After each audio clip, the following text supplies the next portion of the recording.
ದೆಹಲಿಯಿಂದ ಬೆಂಗಳೂರಿಗೆ ಆಗಮಿಸಿದ್ದಾರೆ ಸಚಿವ ನಾಗೇಂದ್ರ. ಬಿ ನಾಗೇಂದ್ರ ದೆಹಲಿಯಲ್ಲಿ ಹೈಕಮಾಂಡ್ ನಾಯಕರುಗಳನ್ನ ಭೇಟಿಯಾಗಿ ವಾಪಸ್ ಈಗ ಕರ್ನಾಟಕಕ್ಕೆ ಆಗಮಿಸಿದ್ದಾರೆ ಬೆಂಗಳೂರಿಗೆ. ನಾನು ಸಿಎಂ ಭೇಟಿಗೆ ತೆರಳುತ್ತಾ ಇದ್ದೀನಿ, ನನ್ನಿಂದ ಪಕ್ಷಕ್ಕೆ ಮುಜುಗರ ಆಗೋದಾದ್ರೆ ರಾಜೀನಾಮೆ, ನನ್ನಿಂದ ಪಕ್ಷಕ್ಕೆ ಮುಜುಗರ ಆಗಬಾರ್ದು ಅಂತ ನಾಗೇಂದ್ರ ಹೇಳಿದ್ದಾರೆ. ಕೆಂಪೇಗೌಡ ಏರ್ಪೋರ್ಟ್ ನಲ್ಲಿ ಸಚಿವ ನಾಗೇಂದ್ರ ಕೊಟ್ಟಿರುವ ಹೇಳಿಕೆ, ಈ ಬಗ್ಗೆ ಮುಖ್ಯಮಂತ್ರಿಗಳ ಜೊತೆ ಬಹಳ ಕೂಲಂಕುಷವಾಗಿ ಚರ್ಚೆ ಮಾಡ್ತೀನಿ ಅಂತಾನೂ ಕೂಡ ನಾಗೇಂದ್ರ ಹೇಳಿದ್ದಾರೆ. ಅಲ್ಲಿಗೆ ತಿಂಗಳಾಗುವ ಮುನ್ನವೇ ಬಹುಶಃ ನಾಗೇಂದ್ರ ರಾಜೀನಾಮೆ ನಿಕ್ಕಿ ಆಗಿದೆ ಅನ್ನುವಂಥದ್ದು ಕ್ಲಿಯರ್ ಆಗ್ತಾ ಇದೆ. ನಾಗೇಂದ್ರ ಅವರ ರಾಜೀನಾಮೆ ವಿಮಾನ ನಿಲ್ದಾಣದಲ್ಲಿ ಸಚಿವ ನಾಗೇಂದ್ರ ಕೊಟ್ಟಿರುವಂತಹ ಹೇಳಿಕೆಗಳನ್ನ ಗಮನಿಸೋದಾದ್ರೆ ಬಹಳ ಸ್ಪಷ್ಟ ಇದೆ. ನನ್ನಿಂದ ಪಕ್ಷಕ್ಕೆ ಮುಜುಗರ ಆಗೋದಾದ್ರೆ ನಾನು ರಾಜೀನಾಮೆ ಕೊಡ್ತೀನಿ, ಮುಖ್ಯಮಂತ್ರಿಗಳ ಜೊತೆ ಇದ್ರ ಬಗ್ಗೆ ಬಹಳ ಕೂಲಂಕುಷವಾಗಿ ಚರ್ಚೆ ಮಾಡ್ತೀನಿ. ಅಂದ್ರೆ ಹೈಕಮಾಂಡ್ ನಾಯಕರುಗಳಿಂದ ಈ ಸೂಚನೆ ಬಂದಿದೆ ಅನ್ನುವಂಥದ್ದು ಬಹಳ ಕ್ಲಿಯರ್ ಆಗಿ ಗೊತ್ತಾಗ್ತಾ ಇದೆ. ಇದು ನಾಗೇಂದ್ರ ಅವರ ರಾಜೀನಾಮೆಗೆ ಸಂಬಂಧಪಟ್ಟ ಹಾಗೆ ಆಗ್ತಾ ಇರುವಂತ ಬೆಳವಣಿಗೆಗಳು. ಒಂದು ಕಡೆ ಸೆಪ್ಟೆಂಬರ್ 1ನೇ ತಾರೀಕಿನಿಂದ ಪಾದಯಾತ್ರೆ ನಡೆಸುವಂತ ನಿಟ್ಟಿನಲ್ಲಿ ಬಿಜೆಪಿ ಸನ್ನದ್ಧ ಆಗ್ತಾ ಇದೆ. ಇದು ಪಕ್ಷಕ್ಕೆ ಮುಜುಗರ ಆಗಬಾರ್ದು ಅನ್ನುವಂಥ ನಿಟ್ಟಿನಲ್ಲಿ ಕೆಲ ತಯಾರಿಗಳು ಕಾಂಗ್ರೆಸ್ ವಲಯದಲ್ಲಿ ಆಗ್ತಾ ಇದೆ ಕೂಡ. ಅದರ ಒಂದು ಭಾಗವಾಗಿ ನಾಗೇಂದ್ರ ಅವರ ಇದೇ ಮುಖ್ಯ ಭಾಗ ನಾಗೇಂದ್ರ ಅವರ ರಾಜೀನಾಮೆ. ಸೊ ಅದರಂತೆ ಈಗ ರಾಜೀನಾಮೆಗೆ ಮುಂದಾಗಲಾಗ್ತಾ ಇದೆ ಅಂತ ಹೇಳಿ ಗೊತ್ತಾಗ್ತಾ ಇದೆ. ಇನ್ಫ್ಯಾಕ್ಟ್ TV9 ಕೂಡ ಕಳೆದ 2 ದಿನಗಳ ಹಿಂದೆನೆ ಏನ್ ಡೆವಲಪ್ಮೆಂಟ್ಸ್ ಆಗ್ತಾ ಇದೆ ನಾಗೇಂದ್ರ ಅವ್ರ ರಾಜೀನಾಮೆ ವಿಚಾರವಾಗಿ ಅನ್ನೋದನ್ನ ಆ ಸುದ್ದಿಯನ್ನ ಬಿತ್ತರಿಸಿತ್ತು. ಬಹುತೇಕ ಈಗ ಆ ಸುದ್ದಿ ಪಕ್ಕಾ ಆಗ್ತಾ ಇರುವಂತ ಸಂದರ್ಭ ಇದು. ನಾಗೇಂದ್ರ ಏನ್ ಮಾತನಾಡಿದ್ರು ಬನ್ನಿ ಕೇಳೋಣ.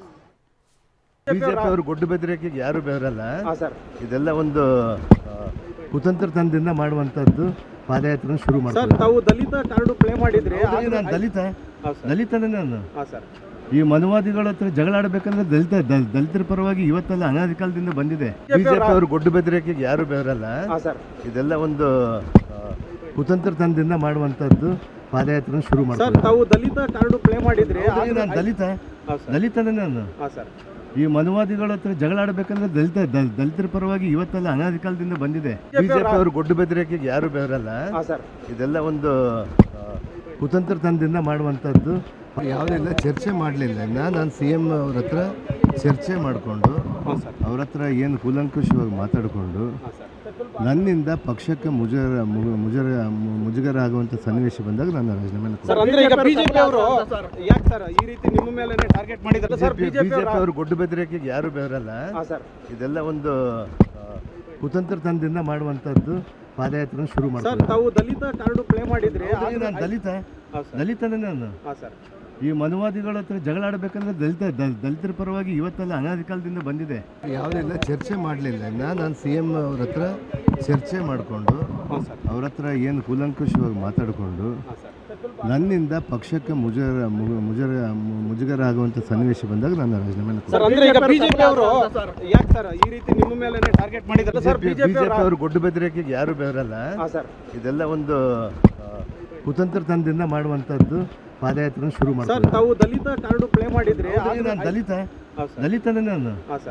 ಈ ಮನುವಾದಿಗಳ ಹತ್ರ ಜಗಳ ಆಡಬೇಕಂದ್ರೆ ದಲಿತರ ಪರವಾಗಿ ಇವತ್ತೆಲ್ಲ ಅನಾದಿ ಕಾಲದಿಂದ ಬಂದಿದೆ. ಯಾವುದೆಲ್ಲ ಚರ್ಚೆ ಮಾಡಲಿಲ್ಲ. ನಾನು CM ಅವ್ರ ಹತ್ರ ಚರ್ಚೆ ಮಾಡಿಕೊಂಡು ನಾನು CM ಅವ್ರ ಹತ್ರ ಚರ್ಚೆ ಮಾಡಿಕೊಂಡು ಅವ್ರ ಹತ್ರ ಏನು ಕೂಲಂಕುಷವಾಗಿ ಮಾತಾಡಿಕೊಂಡು ನನ್ನಿಂದ ಪಕ್ಷಕ್ಕೆ ಮುಜುಗರ ಆಗುವಂತ ಸನ್ನಿವೇಶ ಬಂದಾಗ ನನ್ನ ಹೇಳ್ತಾ ಇದ್ದ ಹಾಗೆ ಬಿ ನಾಗೇಂದ್ರ ದೆಹಲಿಯಿಂದ ಬೆಂಗಳೂರಿಗೆ ಬಂದಿಳಿದಿದ್ದಾರೆ. ಈಗಿರುವಂತದ್ದು ರಾಜೀನಾಮೆ ಕೊಡುವಂತ ಪ್ರಕ್ರಿಯೆ ಅಷ್ಟೇ ಬಾಕಿ ಉಳಿದಿರೋದು ಅಂತ ಹೇಳಲಾಗ್ತಾ ಇದೆ. ಅದಕ್ಕೆ ಪುಷ್ಟಿ ಕೊಡುವಂತೆ ನಾಗೇಂದ್ರ ಅವರು ಕೂಡ ಪಕ್ಷಕ್ಕೆ ಮುಜುಗರ ಆಗೋದಾದ್ರೆ ನಾನು ರಾಜೀನಾಮೆ ಕೊಡ್ತೀನಿ ಅಂತ ಹೇಳಿದ್ದಾರೆ. ನನ್ನಿಂದ ಪಕ್ಷಕ್ಕೆ ಮುಜುಗರ ಆಗಬಾರ್ದು ಅಂತ ನಾಗೇಂದ್ರ ಹೇಳಿದ್ದಾರೆ. ನಾನು CM ಭೇಟಿಗೆ ತೆರಳುತ್ತಾ ಇದ್ದೀನಿ ಅಂತಾನೂ ಕೂಡ ಹೇಳಿದ್ದಾರೆ.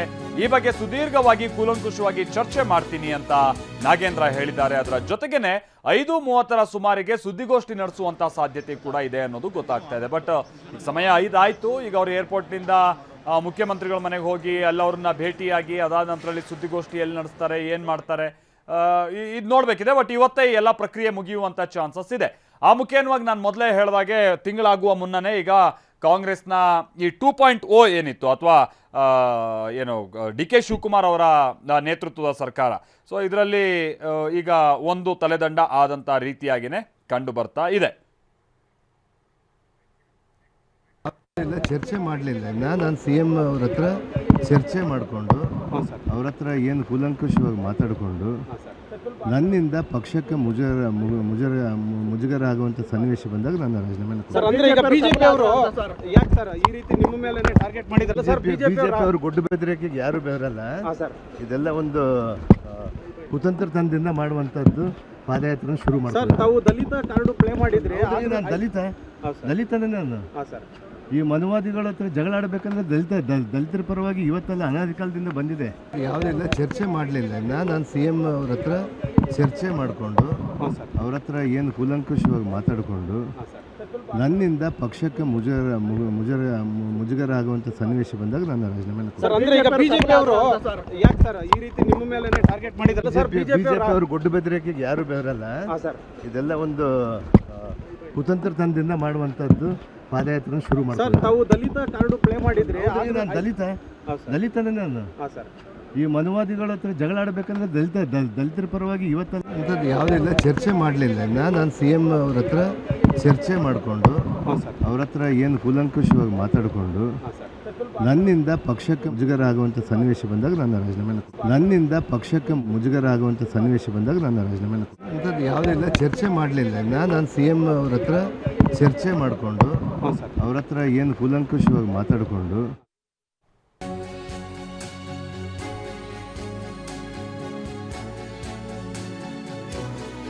ಸಂಜೆ 5:30 ಸಂದರ್ಭದಲ್ಲಿ ನಾಗೇಂದ್ರ ಸುದ್ದಿಗೋಷ್ಠಿ ನಡೆಸುವಂತ ಚಾನ್ಸಸ್ ಇದೆ. ಪ್ಲಾನಿಂಗ್ ಅಂಡ್ ಸ್ಟ್ಯಾಟಿಸ್ಟಿಕ್ಸ್ ಯೋಜನೆ ಮತ್ತು ಸಾಂಖ್ಯಿಕ ಸಚಿವರಾಗಿ ಕಾರ್ಯನಿರ್ವಹಿಸ್ತಾ ಇದ್ದಾರೆ.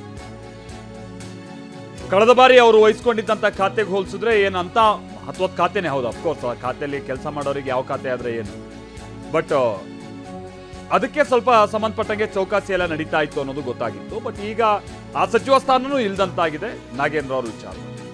ವಾಲ್ಮೀಕಿ ಹಗರಣದ ಆ ಬಿಸಿ ಈಗಲೂ ಕೂಡ ನಾಗೇಂದ್ರ ಅವರಿಗೆ ಸುಡ್ತಾ ಇದೆ ಅನ್ನೋದು ಇಲ್ಲಿ ಕ್ಲಿಯರ್.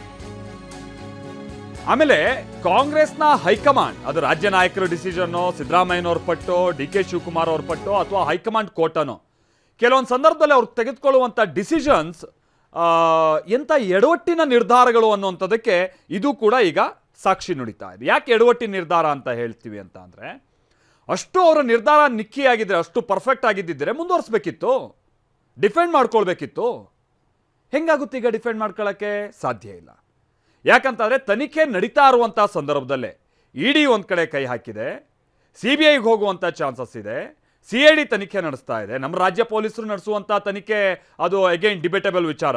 ಈಗ ಅದು KPS ಇದಾಗಿರ್ಬೋದು, ಅದು ಏನೇನು ಯಾವ್ಯಾವ್ರಿಗೆ ಅನುಕೂಲ ಆಗುವಂಥ ರೀತಿಯಾಗಿ ತನಿಖೆ ಎಲ್ಲ ಹಿಂದೆ ನಡೆದಿದೆ, ನಾವು ನೋಡಿರೋ ವಿಚಾರ. ಬಟ್ ಕೇಂದ್ರ ತನಿಖಾ ಸಂಸ್ಥೆಗಳು ಕೈ ಹಾಕಿರುವಂಥ ಸಂದರ್ಭದಲ್ಲೂ ಕೂಡ ನಾಗೇಂದ್ರ ಅವರಿಗೆ ಸಚಿವ ಸ್ಥಾನ ಕೊಟ್ಟರು ಅಂತ ಅಂದರೆ ಅಷ್ಟು ಅರ್ಜೆಂಟ್ ಏನಿತ್ತು ಇವರಿಗೆ? ಡಿ ಕೆ ಶಿವಕುಮಾರ್ ಏನೋ ಹೇಳಿಕೆ ಕೊಟ್ಟಿದ್ದಾರೆ, ಅವರೇ ಖುದ್ದಾಗಿ ನಿಮ್ಮ ಜೊತೆ ಮಾತನಾಡ್ತಾರೆ. ಅವರೇ ಅಂದರೆ ನಾಗೇಂದ್ರ ಅವರು. ನಾನು ಅದರಲ್ಲಿ ಏನೂ ಹೇಳೋದಿಲ್ಲ. ಮುಖ್ಯಮಂತ್ರಿಗಳಿಗೂ ಕೂಡ ಈ ಒಂದು ರೀತಿ ಸಂದಿಗ್ಧ ಸಂದರ್ಭ, ಅವರೇ ನಿಮ್ಮ ಜೊತೆ ಮಾತನಾಡ್ತಾರೆ, ಕಾಯಿರಿ ಅಂತ. ಆಮೇಲೆ ಇಲ್ಲದೆ ಇರುವಂಥ ಮೈಲೇಜ್ ಕೂಡ ಈಗ BJP ಕೊಟ್ಟಂಗಾಯ್ತು. ಅದೆಂಗಂದ್ರೆ ಹೇಳ್ತಾರಲ್ಲ, ತಟ್ಟೆಲ್ ತಗೊಂಡೋಗಿ ಕೊಟ್ಟಂಗಾಯ್ತು ಈಗ ಯಾರಿಗೆ? BJP ಅವರು. ಇಲ್ಲಿ ತನಕನೂ ಕೂಡ ಏನೋ ದೊಡ್ಡ ಮಟ್ಟದ ಹೋರಾಟ, ಸರ್ಕಾರದ ವಿರುದ್ಧ ಭ್ರಷ್ಟಾಚಾರದ ಆರೋಪಗಳು, ಮತ್ತೊಂದು BJP ಹೋರಾಟ ಅದು ಯಾವ ಮಟ್ಟಿಗಿತ್ತು ಏನು ಅನ್ನೋದು ನಾವು ಪ್ರಮುಖ ವಿರೋಧ ಪಕ್ಷವಾಗಿ ರಾಜ್ಯದಲ್ಲಿ ನಾವು ನೋಡಿದ್ದೀವಿ. ಇಲ್ಲಿ ತನಕ ಏನಂತ ಸಕ್ಸಸ್ ಕಂಡಿರಲಿಲ್ಲ. ಬಟ್ ಈ ವಿಚಾರವಾಗಿ ಇವರೇ ತಟ್ಟೆಲ್ ತೆಗೆದುಕೊಂಡು ಹೋಗಿ ಕೊಟ್ಟಂಗಾಯ್ತು BJPಗೆ. ಏನು ಹೇಳಿದ್ದಾರೆ ಮುಖ್ಯಮಂತ್ರಿಗಳು ಬನ್ನಿ ಕೇಳೋಣ.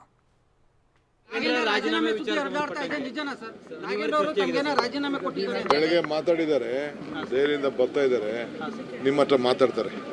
ಅವರೇ ನೇರವಾಗಿ ನಿಮ್ಮ ಹತ್ರ ಏನ್ ಬೇಕೋ ಅದೆಲ್ಲ ನಾನು ಹೇಳಕ್ ನಾನು ತಯಾರಿಲ್ಲ. ಅವರೇ ಬರ್ತಾರೆ, ನಿಮ್ಮ ಹತ್ರ ಮಾತಾಡ್ತಾರೆ. ನನ್ನ ಹತ್ರ ನಾನೊಬ್ಬ ಪಕ್ಷದ ಸಿಪಾಯಿ, ಪಕ್ಷಕ್ಕೋಸ್ಕರ ನಾನು ಎಲ್ಲದಕ್ಕೂ ಸಿದ್ಧ ಇದ್ದೀನಿ ಅಂತ ಹೇಳಿದ್ದಾರೆ. ನಾನು ಆತನಿಗೆ ಬಿಟ್ಟಿದ್ದೀನಿ, ಆತನೇ ಬಂದು ನಿಮ್ಮ ಹತ್ರ ಮಾತಾಡ್ತಾರೆ.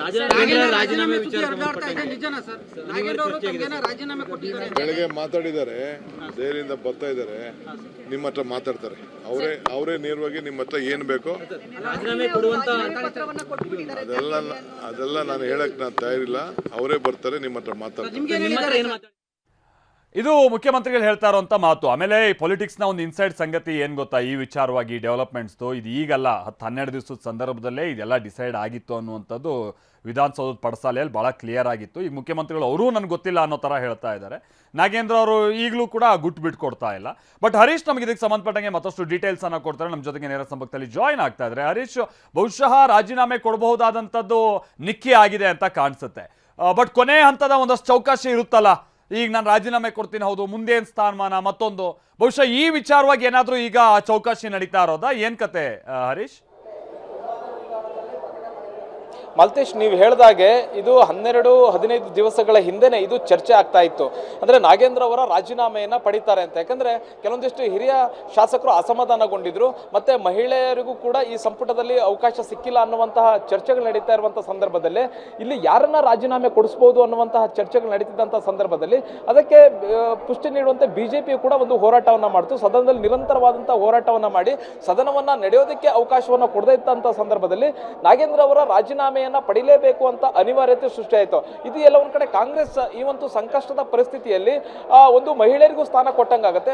ನಾಗೇಂದ್ರ ಅವರು ರಾಜೀನಾಮೆಯನ್ನ ಕೊಟ್ರೆ ಹಾಗಾಗಿ ಈ ಸಂಕಷ್ಟದ ಪರಿಸ್ಥಿತಿಯನ್ನೇ ಬಳಸಿಕೊಳ್ಬೇಕು ಅನ್ನುವಂತ ಪ್ರಯತ್ನವನ್ನ ಕಾಂಗ್ರೆಸ್ ಮಾಡ್ತಾ ಇತ್ತು. ಅದು ಹೇಗೆ ಅಂತಂದ್ರೆ ನಾಗೇಂದ್ರ ಅವರ ರಾಜೀನಾಮೆಯನ್ನ ಪಡಿಬೇಕು ಅನ್ನುವಂತ ನಿಟ್ಟಿನಲ್ಲೇ ಚರ್ಚೆ ಆಗ್ತಾ ಇತ್ತು. ಮತ್ತೆ ಕಾಂಗ್ರೆಸ್ ವಲಯದಲ್ಲೂ ಕೂಡ ಇದೇ ಚರ್ಚೆ ಆಗ್ತಾ ಇತ್ತು. ಹೀಗಾಗಿ ಸಿಎಂ ಡಿ.ಕೆ. ಶಿವಕುಮಾರ್ ಅವರು ನಿನ್ನೆ ದೆಹಲಿಗೆ ತೆರಳಿದ್ರು. ಹೈಕಮಾಂಡ್ ನಾಯಕರನ್ನ ಭೇಟಿಯಾಗಿ, ಮುಖ್ಯವಾಗಿ ರಾಹುಲ್ ಗಾಂಧಿ ಅವರನ್ನ ಭೇಟಿಯಾಗಿ ಎಲ್ಲವನ್ನು ಕೂಡ ವಿವರಿಸಿದ್ರು. ಒಂದ್ ವೇಳೆ ನಾಗೇಂದ್ರ ಅವರ ರಾಜೀನಾಮೆಯನ್ನ ಪಡೆದಿದ್ದೆ ಆದಲ್ಲಿ ಇದರಿಂದ ಆಗುವಂತಹ ಪಕ್ಷಕ್ಕೆ ಆಗುವಂತಹ ಪಾಸಿಟಿವ್ ಅಂಶಗಳೇನು ಅನ್ನುವಂಥದ್ರ ಬಗ್ಗೆ ಚರ್ಚೆ ಮಾಡಿ ಬಂದಿದ್ರು.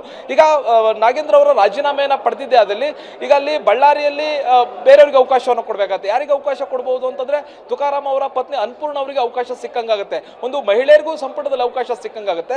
ಎಸ್.ಟಿ. ಸಮುದಾಯಕ್ಕೂ ಕೂಡ ಅವಕಾಶ ಸಿಕ್ಕಂಗಾಗುತ್ತೆ. ಜೊತೆಗೆ ಬಳ್ಳಾರಿಯ ಕೋಟವು ಕೂಡ ಅಲ್ಲೇ ಪೂರ್ತಿ ಆಗುತ್ತೆ. ಹೀಗಾಗಿ ನಾಗೇಂದ್ರ ಅವರ ರಾಜೀನಾಮೆಯನ್ನ ಪಡೆಯುವಂತಹದ್ದೇ ಬೆಸ್ಟ್ ಅನ್ನುವಂತಹ ನಿಟ್ಟಿನಲ್ಲಿ ಹೈಕಮಾಂಡ್ ಮನವರಿಕೆ ಮಾಡಿಕೊಡುವಂತಹ ಪ್ರಯತ್ನವನ್ನ ಸಿಎಂ ಡಿ.ಕೆ. ಶಿವಕುಮಾರ್ ಅವರು ಮಾಡಿದ್ರು. ಅದೇ ರೀತಿಯಾಗಿ ನಾಗೇಂದ್ರ ಅವ್ರನ್ನ ಕೂಡ ದೆಹಲಿಗೆ ಕರೆಸಿಕೊಂಡು ಅವ್ರನ್ನ ಮನವೊಲಿಸುವಂತ ಪ್ರಯತ್ನವನ್ನು ಕೂಡ ಮಾಡಿದ್ರು. ನಿನ್ನೆ ನಾಗೇಂದ್ರ ಅವರು ದೆಹಲಿಗೆ ಹೋಗಕ್ಕಿಂತಲೂ ಮುಂಚೆ ಅವರು ಒಂದು ನಿರ್ಧಾರವನ್ನ ಮಾಡಿದ್ರು. ಅಂದ್ರೆ ನನ್ನ ಪರವಾಗಿ ಇರ್ತಕ್ಕಂಥ ಪೂರಕ ದಾಖಲೆಗಳೇನು, ನನ್ನ ಹೈಕಮಾಂಡ್ಗೆ ಯಾವ ರೀತಿ ಅಂತ ಮನವೊಲಿಸಬಹುದು ಅನ್ನುವಂತಹ ನಿಟ್ಟಿನಲ್ಲೇ ಅವರು ಸಂಪೂರ್ಣ ದಾಖಲೆಗಳನ್ನು ತೆಗೆದುಕೊಂಡು ಹೋಗಿದ್ರು. ಅಂದ್ರೆ ವಾಲ್ಮೀಕಿ ನಿಗಮದ ಹಗರಣದಲ್ಲಿ ಆಗಿರ್ತಕ್ಕಂಥ ಅವ್ಯವಹಾರ ಏನಿದೆ, ಇದಕ್ಕೂ ನನ್ನ ಹಗರಣಕ್ಕೂ ನನಗೆ ಯಾವ ರೀತಿಯಾದ ಸಂಬಂಧ ಇಲ್ಲ. ಇದು ಮಾಡಿರ್ತಕ್ಕಂಥ ಅಧಿಕಾರಿಗಳಿಂದ ಆದಂತಹ ಅವ್ಯವಹಾರ, ನನ್ನಿಂದ ಇದಕ್ಕೆ ಯಾವುದೇ ರೀತಿಯಂತ ಸಮಸ್ಯೆ ಆಗಿಲ್ಲ, ಮತ್ತೆ ನಾನು ಈ ಹಗರಣದಲ್ಲಿ ಭಾಗಿಯಾಗಿಲ್ಲ ಅನ್ನುವಂಥ ವಿಚಾರವನ್ನೇ ಹೈಕಮಾಂಡ್ಗೆ ಹೇಳಬೇಕು ಅನ್ನುವಂಥದ್ದು ಹೋಗಿದ್ರು. ಆದ್ರೆ ಹೈಕಮಾಂಡ್ ಈಗ ನಾಗೇಂದ್ರ ಅವರನ್ನೇ ಮನವೊಲಿಸಿರೋ ರೀತಿ ಕಾಣ್ತಾ ಇದೆ. ಜೊತೆಗೆ ಸಿಎಂ ಕೂಡ ಇದಕ್ಕೆ ಪೂರಕವಾಗಿರುವಂತಹ ಒಂದಷ್ಟು ಹೇಳಿಕೆಗಳನ್ನ ಕೊಟ್ಟಿದ್ರು. ನಿನ್ನೆ ಅವರು ಹೈಕಮಾಂಡ್ ನಾಯಕರನ್ನ ಭೇಟಿಗೆ ತೆರಳೋದಕ್ಕಿಂತಲೂ ಮುಂಚೆ ಒಂದು ಹೇಳಿಕೆಯನ್ನು ಕೊಟ್ಟಿದ್ರು. ನಮ್ಮ ಪಕ್ಷದಲ್ಲಿ ಎಲ್ಲರೂ ಕೂಡ ತ್ಯಾಗಕ್ಕೆ ಸಿದ್ಧರಾಗಿರಬೇಕು, ತ್ಯಾಗಕ್ಕೆ ಸಿದ್ಧರಾಗಿರಬೇಕು ಅಂತ ಹೈಕಮಾಂಡ್ ನಿರ್ದೇಶನಗಳನ್ನ ಪಾಲಿಸಬೇಕು ಅನ್ನುವಂತಹ ಒಂದಷ್ಟು ಅಂಶಗಳನ್ನ ದೆಹಲಿಗೆ ಹೋಗಿ ಹೇಳಿದ್ರು. ಮತ್ತೆ ದೆಹಲಿಯಿಂದ ಬಂದು ಇವತ್ತು ಬೆಂಗಳೂರಿನಲ್ಲೂ ಕೂಡ ಅದೇ ಅಂಶವನ್ನು ಹೇಳಿದ್ರು. ತ್ಯಾಗಕ್ಕೆ ಸಿದ್ಧರಾಗಿರಬೇಕು, ಪಕ್ಷ ಹೇಳುವಂತಹ ನಿಟ್ಟಿನಲ್ಲಿ ಎಲ್ಲರೂ ಕೂಡ ಪಾಲಿಸಬೇಕು, ಶಿಸ್ತಿನ ಸಿಪಾಯಿಗಳ ರೀತಿ ಇರಬೇಕು ಅನ್ನುವಂತಹದನ್ನ ಡಿ.ಕೆ. ಶಿವಕುಮಾರ್ ಅವರು ಒತ್ತಿ ಹೇಳಿದ್ರು. ಮತ್ತೆ ನಾಗೇಂದ್ರ ಅವರು ದೆಹಲಿಯಿಂದ ಬಂದು ಅವರೇ ನಿರ್ಧಾರವನ್ನ ಪ್ರಕಟವನ್ನ ಮಾಡ್ತಾರೆ, ನನ್ನ ಜೊತೆಯೂ ಕೂಡ ಮಾತಾಡ್ತಾರೆ, ಮತ್ತೆ ನಿಮ್ಮ ಜೊತೆಯೂ ಕೂಡ ಮಾತಾಡ್ತಾರೆ. ಅಂದ್ರೆ ಮಾಧ್ಯಮಗಳ ಜೊತೆ ಮಾತನಾಡಿ ಅವರೊಂದು ನಿರ್ಧಾರವನ್ನ ಪ್ರಕಟಿಸ್ತಾರೆ ಅನ್ನುವಂತಹ ನಿಟ್ಟಿನಲ್ಲೇ ಸಿಎಂ ಡಿ.ಕೆ. ಶಿವಕುಮಾರ್ ಅವರು ಕೂಡ ಹೇಳಿದ್ರು. ಅಂದ್ರೆ ಒಂದು ಸ್ಪಷ್ಟ ಆಗ್ತಾ ಇದೆ, ನಾಗೇಂದ್ರ ಅವರ ರಾಜೀನಾಮೆಯನ್ನು ಪಡೆಯುವಂತಹದ್ದು ಪಕ್ಷಕ್ಕೂ ಕೂಡ ಒಳ್ಳೆಯದು. ಮತ್ತೆ ಬಿಜೆಪಿ ಇದರ ಮೂಲಕ ಹೋರಾಟವನ್ನು ಏನು ರೂಪಿಸ್ತಾ ಇದೆ, ಅದರಲ್ಲೂ ಪ್ರಮುಖವಾಗಿ 15 ಎಸ್.ಟಿ. ಕಾನ್ಸ್ಟಿಟ್ಯೂನ್ಸಿಗಳನ್ನೇ ಗುರಿಯಾಗಿರಿಸಿಕೊಂಡು ಪಾದಯಾತ್ರೆಯನ್ನು ಮಾಡ್ತಾ ಇರುವಂತಹದ್ದು. ಇಲ್ಲಿ ಎಲ್ಲ ಒಂದ್ ಕಡೆ 15ಕ್ಕೆ 15 ಸ್ಥಾನಗಳನ್ನ ಗೆದ್ದಿರ್ತಕ್ಕಂತಹ ಕಾಂಗ್ರೆಸ್ಗೆ, ಅಂದ್ರೆ ಎಸ್.ಟಿ. ಮೀಸಲಾತಿ ಇರ್ತಕ್ಕಂಥ 15 ಕ್ಷೇತ್ರಗಳನ್ನ ಈಗ ಕಾಂಗ್ರೆಸ್ ಗೆದ್ದುಕೊಂಡಿದೆ. ಅಲ್ಲಿ ಎಲ್ಲ ಒಂದ್ ಕಡೆ ಪಕ್ಷಕ್ಕೆ ಸಮಸ್ಯೆ ಆಗಬಾರ್ದು ಮುಂದಿನ ಚುನಾವಣೆಯಲ್ಲಿ ಅನ್ನುವಂಥ ದೃಷ್ಟಿಯಿಂದ ಇಟ್ಕೊಂಡೆ ಈಗ ನಾಗೇಂದ್ರ ಅವರ ರಾಜೀನಾಮೆಯನ್ನು ಪಡೆದ್ರೆ ಸೂಕ್ತ ಅನ್ನುವಂಥ ನಿಟ್ಟಿನಲ್ಲಿ ಈಗ ಪಕ್ಷ ನಿರ್ಧಾರ ಮಾಡಿದಂತಿದೆ. ಜೊತೆಗೆ ಸಿಎಂ ಡಿ ಕೆ ಶಿವಕುಮಾರ್ ಅವರು ಕೂಡ ಅದೇ ನಿರ್ಧಾರವನ್ನ ಮಾಡಿದಂತಿದೆ. ಹಾಗಾಗಿ ನಾಗೇಂದ್ರ ಅವರ ರಾಜೀನಾಮೆಯನ್ನ ಕೊಟ್ಟಿದ್ದೆ ಆದಲ್ಲಿ ಇಲ್ಲಿ ಉಳಿದಿರ್ತಕ್ಕಂತಹ ಅನೇಕ ಗೊಂದಲಗಳೇನಿದೆ ಅಂದ್ರೆ ಮಹಿಳೆಯರಿಗೆ ಸಂಪುಟದಲ್ಲಿ ಸ್ಥಾನ ಸಿಕ್ಕಿಲ್ಲ ಅನ್ನುವಂತಹ ವಿಚಾರವೂ ಕೂಡ ಮುಕ್ತಾಯ ಆಗುತ್ತೆ. ಜೊತೆಗೆ ಕುರುಬ ಸಮುದಾಯಕ್ಕೂ ಕೂಡ ಇನ್ನೊಂದು ಅವಕಾಶವನ್ನು ಕೊಟ್ಟಂಗಾಗುತ್ತೆ, ಶಿವಣ್ಣನವರಿಗೆ ಅವಕಾಶವನ್ನು ಕೊಟ್ಟಂಗಾಗುತ್ತೆ. ಹೀಗೆ ನಾನಾ ರೀತಿಯ ಲೆಕ್ಕಾಚಾರಗಳು ಇದರಲ್ಲಿರುವಂತಹದ್ದು. ಹಾಗಾಗಿ ಈಗ ನಾಗೇಂದ್ರ ಅವರೇ ಸ್ವತಃ ಬಂದು ರಾಜೀನಾಮೆಯನ್ನ ಘೋಷಣೆ ಮಾಡ್ತಾರೆ ಅನ್ನುವಂಥದ್ದು. ಹೀಗಾಗಿ ವಿಧಾನಸೌಧದ 3ನೇ ಮಹಡಿಯಲ್ಲಿರ್ತಕ್ಕಂಥ 313ರ ಸಭಾಂಗಣದಲ್ಲಿ ಇವತ್ತು ಇನ್ನೇನು ಕೆಲವೇ ಕ್ಷಣಗಳಲ್ಲಿ ನಾಗೇಂದ್ರ ಅವರು ಸುದ್ದಿಗೋಷ್ಠಿಯನ್ನ ಮಾಡ್ತಾರೆ. ಕೇವಲ ನಾಗೇಂದ್ರ ಅವರು ಮಾತ್ರ ಸುದ್ದಿಗೋಷ್ಠಿಯನ್ನ ಮಾಡ್ತಾ ಇಲ್ಲ, ಅವರ ಜೊತೆಗೆ ಎಐಸಿಸಿಯ ಪ್ರಧಾನ ಕಾರ್ಯದರ್ಶಿ ಆಗಿರ್ತಕ್ಕಂಥ ನಾಸೀರ್ ಹುಸೇನ್ ಅವರು ಕೂಡ ಬರ್ತಾ ಇರುವಂತದ್ದು. ಎಲ್ಲ ಒಂದ್ ಕಡೆ ನಾಗೇಂದ್ರ ಅವರಿಗೆ ಸಚಿವ ಸ್ಥಾನ ಕೊಡಿಸ್ಲಿಕ್ಕೆ ಖರ್ಗೆ ಅವರು ಮಹತ್ವವಾದ ಪಾತ್ರವನ್ನು ವಹಿಸಿದ್ರು. ಖರ್ಗೆ ಅವರ ಜೊತೆಗೆ ಅವರ ಬಲಗೈ ಬಂಟನಂತಿರುವಂತಹ ನಾಸೀರ್ ಹುಸೇನ್ ಅವರು ಕೂಡ ದೆಹಲಿಯ ಮಟ್ಟದಲ್ಲಿ ನಾಗೇಂದ್ರ ಅವರಿಗೆ ಸಚಿವ ಸ್ಥಾನವನ್ನು ಕೊಡಿಸ್ಲಿಕ್ಕೆ ಲಾಬಿಯನ್ನ ಕೂಡ ಮಾಡಿದ್ರು ಅನ್ನುವಂಥದ್ದು ಗೊತ್ತಾಗ್ತಾ ಇದೆ. ಹೀಗಾಗಿ ನಾಸೀರ್ ಹುಸೇನ್ ಅವರು ಕೂಡ ಇವರ ಜೊತೆ ಬರ್ತಾ ಇದ್ದಾರೆ, ಸುದ್ದಿಗೋಷ್ಠಿಯನ್ನ ಮಾಡ್ತಾರೆ. ಜೊತೆಗೆ ಇವರ ಜೊತೆಗೆ ಸಚಿವರುಗಳು ಕೂಡ ಇರ್ತಾರೆ, ಸಚಿವ ಪ್ರಿಯಾಂಕ್ ಖರ್ಗೆ ಅವರು ಕೂಡ ಇರ್ತಾರೆ, ಅಜಯ್ ಸಿಂಗ್ ಇರ್ತಾರೆ, ರಿಜ್ವಾನ್ ಅರ್ಷದ್ ಅವರು ಕೂಡ ಈ ಒಂದು ಸುದ್ದಿಗೋಷ್ಠಿಯಲ್ಲಿ ಭಾಗಿಯಾಗ್ತಾರೆ. ಆ ಸಚಿವರುಗಳು ಕೂಡ ತಮ್ಮ ಅಭಿಪ್ರಾಯವನ್ನ ವ್ಯಕ್ತಪಡಿಸ್ತಾರೆ. ಬಹುಮುಖ್ಯವಾಗಿ ಒಂದ್ ಕಡೆ ಬಿಜೆಪಿ ಪಾದಯಾತ್ರೆಯನ್ನ ಮಾಡ್ತಾ ಇದೆ. ಪಾದಯಾತ್ರೆಯನ್ನ ಮಾಡ್ಲಿಕ್ಕೆ ಎಲ್ಲ ರೀತಿಯಂತ ಸಿದ್ಧತೆಯನ್ನ ಮಾಡಿರುವಂತಹದ್ದು. ಬರೋಬ್ಬರಿ 10 ದಿವಸಗಳ ಕಾಲ ಈ ಪಾದಯಾತ್ರೆಯನ್ನು ಘೋಷಣೆ ಮಾಡಿರುವಂತಹದ್ದು. ಎಲ್ಲ ಒಂದ್ ಕಡೆ ಸದನದಲ್ಲಿ ಬಿಜೆಪಿಯು ಕೂಡ ಮೇಲುಗೈಯನ್ನ ಸಾಧಿಸಿತ್ತು ಇದೇ ವಿಚಾರದಲ್ಲಿ. ಮತ್ತೆ ಯಾರಿಗೆ ಜನರಿಗೆ ಅನಿಸ್ತಾ ಇತ್ತು ಈ ಒಂದು ನಾಗೇಂದ್ರ ಅವರನ್ನ ಸಂಪುಟಕ್ಕೆ ಯಾಕೆ ಸೇರಿಸ್ಕೊಳ್ಬೇಕಾಗಿತ್ತು ಅನ್ನುವಂಥದ್ದನ್ನ ಜನರೇ ಚರ್ಚೆ ಮಾಡ್ತಾ ಇದ್ರು. ಜನರು ಚರ್ಚೆ ಮಾಡ್ತಾ ಇದ್ರು ಅನ್ನೋಕ್ಕಿಂತ ಹೆಚ್ಚಾಗಿ ಪಕ್ಷದ ಒಳಗೂ ಕೂಡ ಚರ್ಚೆ ಆಗ್ತಾ ಇತ್ತು. ನಾಗೇಂದ್ರ ಅವರನ್ನ ಈ ಸಂದರ್ಭದಲ್ಲಿ ಸೇರಿಸಿಕೊಳ್ಳುವಂತ ಅಗತ್ಯ ಏನಿತ್ತು, ಇದೇ ಸಮುದಾಯದಲ್ಲಿ ಬೇರೆ ಬೇರೆ ಶಾಸಕರಿದ್ದಾರೆ, ಅರ್ಹ ಶಾಸಕರಿದ್ದಾರೆ, ಅವರನ್ನ ಸಂಪುಟಕ್ಕೆ ಸೇರಿಸ್ಕೊಳ್ಬಹುದಾಗಿತ್ತು, ನಾಗೇಂದ್ರ ಅವರ ಆಯ್ಕೆ ಯಾಕೆ ಬೇಕಾಗಿತ್ತು ಅನ್ನುವಂತಹ ಚರ್ಚೆ ನಡುವೆ ಈಗ ಹೈಕಮಾಂಡ್ಗೆ ಮಾಡಿದಂತಹ ತಪ್ಪಿನ ಅರಿವಾಗಿದೆ ಅಂತ ಕಾಣಿಸ್ತಾ ಇದೆ. ಹೀಗಾಗಿ ನಾಗೇಂದ್ರ ಅವರನ್ನ ಸಂಪುಟದಿಂದ ಕೈ ಬಿಡಬೇಕು ಅನ್ನುವಂತಹ ನಿರ್ಧಾರವನ್ನ ಹೈಕಮಾಂಡ್ ಮಾಡಿದ ರೀತಿ ಕಾಣಿಸ್ತಾ ಇದೆ. ಈಗ ಬಹು ಮುಖ್ಯವಾಗಿ ನಾಗೇಂದ್ರ ಅವರು ಸುದ್ದಿಗೋಷ್ಠಿಯಲ್ಲಿ ಯಾವ ನಿರ್ಧಾರವನ್ನ ಪ್ರಕಟ ಮಾಡ್ತಾರೆ ಅನ್ನುವಂತಹದ್ದು ಬಹಳಷ್ಟು ಕುತೂಹಲನ ಕೆರಳಿಸಿದೆ. ಈಗ ಎಲ್ಲರೂ ಒಂದು ನಿರ್ಧಾರಕ್ಕೆ ಬಂದಂತಾಗಿದೆ. ಸಿಎಂ 2 ದಿವಸಗಳಿಂದ ಹೇಳ್ತಾ ಇರುವಂತಹ ಹೇಳಿಕೆಗಳನ್ನ ನೋಡಿದ್ರೆ, ಅವರು ದೆಹಲಿಗೆ ಭೇಟಿ ಕೊಟ್ಟಂತಹ ಸಂದರ್ಭದಲ್ಲಿ ಅವರು ಕೊಟ್ಟಂತಹ ಹೇಳಿಕೆ, ಮತ್ತೆ ದೆಹಲಿಯಿಂದ ಬಂದು ಇವತ್ತು ಮಾಧ್ಯಮಗಳ ಜೊತೆ ಮಾತಾಡುವಂತಹ ಸಂದರ್ಭದಲ್ಲಿ ಆಡಿದಂತಹ ತ್ಯಾಗದ ಮಾತುಗಳು, ಹೈಕಮಾಂಡ್ ಸೂಚನೆಯನ್ನು ಎಲ್ಲರೂ ಪಾಲಿಸಲೇಬೇಕು ಅನ್ನುವಂತಹ ಮಾತುಗಳಾಗಿರ್ಬೋದು, ಇವು ಎಲ್ಲ ಒಂದ್ ಕಡೆ ನಾಗೇಂದ್ರ ಅವರ ರಾಜೀನಾಮೆಯನ್ನ ಪಡೆಯಲಿಕ್ಕೆ ಎಲ್ಲಾ ರೀತಿಯಂತಹ ವೇದಿಕೆ ಸಿದ್ಧ ಆಗಿದೆ. ಮತ್ತೆ ಬಿಜೆಪಿಯ ಹೋರಾಟಕ್ಕೂ ಕೂಡ ಅವರ ಒಂದು ಹೋರಾಟ ಏನಿತ್ತು ಅಂದ್ರೆ ಪಾದಯಾತ್ರೆ ಆಗಿರ್ಬೋದು, ಇದಕ್ಕೆಲ್ಲ ಒಂದ್ ಕಡೆ ಪೆಟ್ಟನ್ನ ಕೊಡಬೇಕು, ಅವರಿಗೆ ಅವಕಾಶವನ್ನ ಮಾಡಿಕೊಡಬಾರ್ದು ಅನ್ನುವಂತ ಕಾರಣಕ್ಕೋಸ್ಕರನೇ ಈ ನಿರ್ಧಾರವನ್ನ ಈಗ ಕಾಂಗ್ರೆಸ್ ಮಾಡ್ತಾ ಇದೆ. ಜೊತೆಗೆ ಹೈಕಮಾಂಡ್ ಕೂಡ ಇದೇ ನಿರ್ಧಾರವನ್ನ ಮಾಡಿರುವಂತದ್ದು. ಈಗ ನಾಗೇಂದ್ರ ಅವರು ಇನ್ನೇನು ಕೆಲವೇ ಕ್ಷಣಗಳಲ್ಲಿ ಏರ್ಪೋರ್ಟ್ ನಿಂದ ಹೊರಟಿದ್ದಾರೆ, ಇನ್ನೇನು ಕೆಲವೇ ಕ್ಷಣಗಳಲ್ಲಿ ವಿಧಾನಸೌಧವನ್ನು ತಲುಪ್ತಾರೆ. ಅವರ ಜೊತೆ ಎಐಸಿಸಿ ಪ್ರಧಾನ ಕಾರ್ಯದರ್ಶಿ ಅಂತ ನಾಸೀರ್ ಹುಸೇನ್ ಅವರು ಕೂಡ ಅವರ ಜೊತೆ ಇರ್ತಾರೆ, ಜೊತೆಗೆ ಸಚಿವರುಗಳು ಕೂಡ ಇರ್ತಾರೆ. ಅವರು ಸುದ್ದಿಗೋಷ್ಠಿಯಲ್ಲಿ ಭಾಗಿಯಾಗಿ ಒಂದು ನಿರ್ಧಾರವನ್ನ ನಾಗೇಂದ್ರ ಅವರು ಪ್ರಕಟ ಮಾಡ್ತಾರೆ. ನಂತರ ಸಿಎಂ ಅವ್ರನ್ನ ಭೇಟಿಯಾಗಿ ರಾಜೀನಾಮೆಯನ್ನ ಸಲ್ಲಿಸ್ತಾರೆ ಅನ್ನುವಂತಹದ್ದು ಈಗ ಸದ್ಯ ಇರ್ತಕ್ಕಂಥ ಚರ್ಚೆ. Maltesh, thank you Harish.